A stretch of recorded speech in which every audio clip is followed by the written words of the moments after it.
পাকিস্তানের সেই ভাইরাল জনপ্রিয় বিফ পেশোয়ারি রান্না করতে চলে আসলাম। আমি বেশ কিছুদিন ধরেই এই রেসিপিটা দেখছিলাম, আমার খুব ইচ্ছে করছিল রান্না করতে।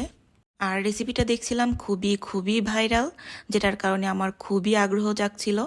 আর যাই হোক, এখানে আমি অল্প করে কিছু মাংস নিয়েছি, যেহেতু এটা আমি ফার্স্ট টাইম রান্না করব। তো যেহেতু তেল মশলা সব কিছু ছাড়া, তো খেতে কেমন না কেমন হবে আমার একটু সন্দেহ ছিল, যেটার কারণে আমি একদম অল্প মাংস নিয়েছি। আর আমি এই রান্নাটা করেছি একদম অথেন্টিক রেসিপি আর কি দেখে নিয়ে। তো যেভাবে আর কি করা হয় ঠিক সেমভাবেই করে নিচ্ছি। আর এই রান্নার বিশেষত্ব ব্যাপারটা হচ্ছে ঘি দিতে হয়, এখানে শুধু ঘি লাগে। তো আমি ঘির মধ্যে আলু আর হচ্ছে মাংসটা দিয়ে দিয়েছি, আর লাগছে স্বাদ মতো লবণ। এর বাইরে আর কোনো কিছুই লাগে না, কোনো মশলাই না। তবে আমি এখানে কয়টা কাঁচামরিচ দিয়েছিলাম, তবে এটা কিন্তু অথেন্টিক রেসিপিতে দেওয়া হয় না। তবে আমি দিয়েছিলাম আর কি, মনে হলো দেই, এই জন্য আর কি। আর যেহেতু এখানে অল্প মাংস, তো আমি এটা হচ্ছে প্রেশার কুকারে রান্না করে নিয়েছি। আর এই তো প্রেশার কুকার থেকে কিন্তু এই যে এখন হচ্ছে নামিয়ে নিয়েছি, তেল বের হয়েছে, কোনো রকম পানি দেয়া হয়েছিল না। চাইলে কিন্তু আপনারা একবার ট্রাই করে দেখতে পারেন কেমন, যেহেতু এটা ভাইরাল একটা রেসিপি।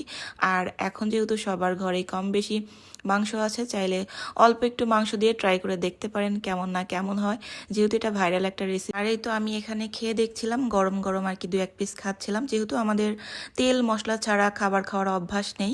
তো এখানে যেহেতু কোনো রকম তেল মশলা দেয়া নেই, তো বুঝতেই পারছেন আমাদের খেতে তেমন একটা ভালো লাগবে না, যেটা সত্য সেটাই